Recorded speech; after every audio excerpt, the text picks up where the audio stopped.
a disposizione dell'amministrazione comunale. L'assessore regionale Elena Donazzan si mette a disposizione dell'amministrazione comunale di Vedelago per fare in modo che Villa Emo rimanga patrimonio della comunità.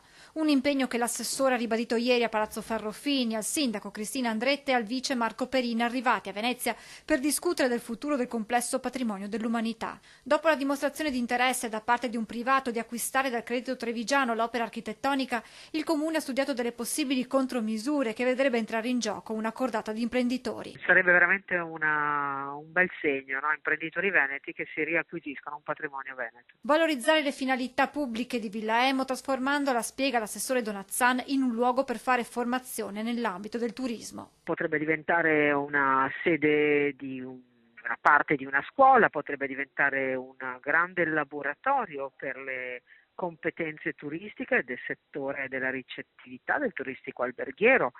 Potrebbe essere il luogo di alcune scuole della nostra formazione professionale. Alla fine Elena Donazzan lancia un appello. Mi piacerebbe molto che la banca